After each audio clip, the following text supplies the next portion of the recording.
гумруки хатлон 13 тонна қуръонро мусодира намуд. бердимуҳаммадов писарашро ба мақоми президентӣ пешбарӣ кард. эътирозҳои нав дар Қазоқистон.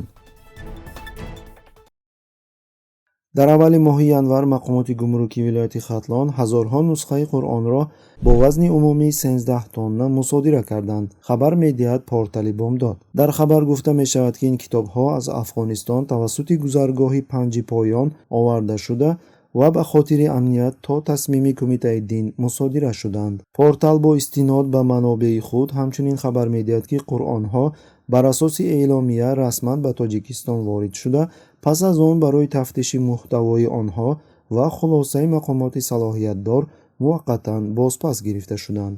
ёдрас мекунем, ки режими Тоҷикистон ба манзури ҷилавгирӣ аз эҳёи ислом дар кишвар солҳост аз мамнуияти таълими динӣ ба кӯдакон то мамнуияти воридоти адабиёти исломӣ тадбирҳои мухталифро ба кор мебарад. аз соли 2017 инҷониб феҳристи китобҳои мамнӯъ барои воридоти ба кишвар ҷорӣ аст, ки аз ҷониби Кумитаи дин ва Вазорати корҳои дохилии Тоҷикистон тартиб дода шуданд.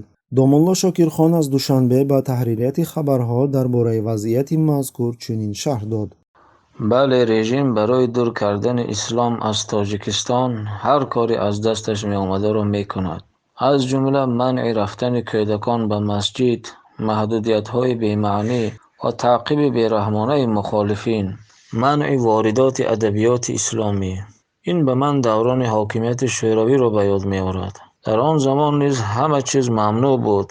адабиёти исломӣ хеле кам буд. мардум бо мубодилаи китоб машғул мешуданд. бинобар оқибатҳои ногувори он ба ҳамдигар барои таҳсил ба вақти муайян китоб медоданд. мардуми тоҷик ҳам дар он замонҳои сахт тавонист дини хешро ҳифз кунад ва бовар дорам, ки ин дафъа низ бо изни Аллоҳ ҳамин тавр.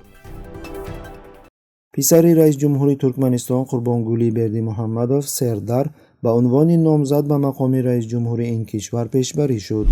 интихоботи пеш аз муҳлат 12 март баргузор мешавад. хабар медиҳад Салам Ньюс. ҳоло Сердар Бердимуҳаммадов мақоми муовини нахуст-вазирро бар ӯҳда дорад.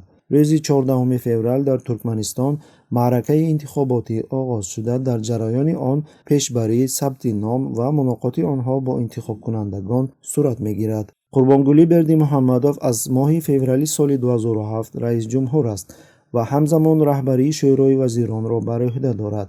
вай ба интихоботи пеш аз муҳлат, ки рӯзи 11 феврал баргузор мешавад, ишора карда изҳор намуд, ки қасд дорад роҳро ба роҳбарони ҷавон бидиҳад. дар баробари ин Бердимуҳаммадов возеҳ гуфт, ки ӯ ҳамчун раиси палатаи болоии парлумон халқмаслиҳатӣ боқӣ мемонад. пас аз чанд соат аз изҳороти Бердимуҳаммадов, Комиссияи марказии интихоботии Туркманистон баргузории интихоботи пеш аз муҳлати раёсати ҷумҳуриро эълон кард.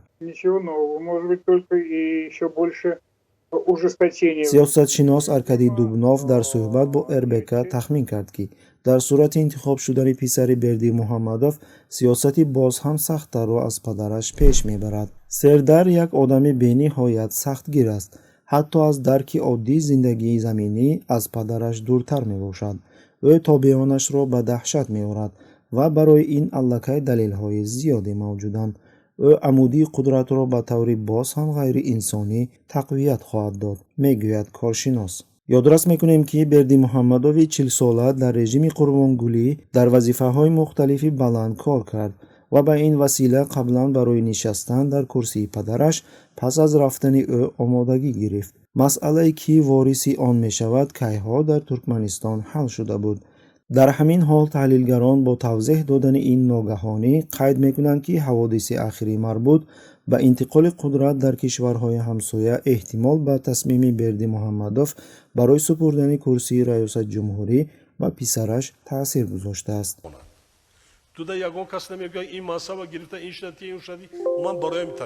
қобили зикр аст, ки раис ҷумҳури Тоҷикистон Раҳмон низ чанд сол боз ба ин тариқ барои интиқоли қудрат ба писараш Рустам омодагӣ мебинад, ки дар ҳоли ҳозир раиси пойтахт ва раиси парлумони Тоҷикистонро бар ӯҳда дорад. ҳоло сухан ба раиси шаҳри Душанбе. рӯзи 13 феврал дар Алмаато ба ёди қурбониёни моҳи январи хунин гирдиҳамоии мотамӣ баргузор шуд. хабар медиҳад Орда Кезе.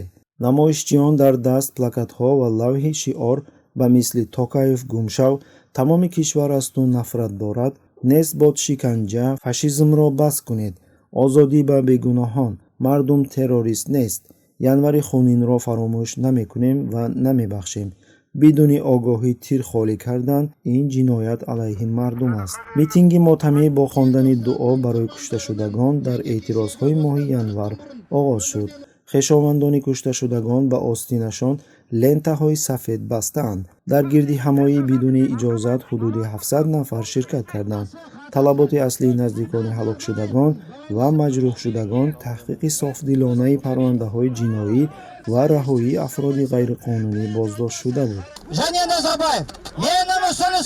қобили зикр аст ки баробари ҷамъ шудани мардум дар майдон сурати интернети мобилӣ суст шуд. пас аз чанде алоқа комилан қатъ гардид. аён аст ки бо ин роҳ режим аз паҳн шудани маълумот дар бораи митинг монеа кард.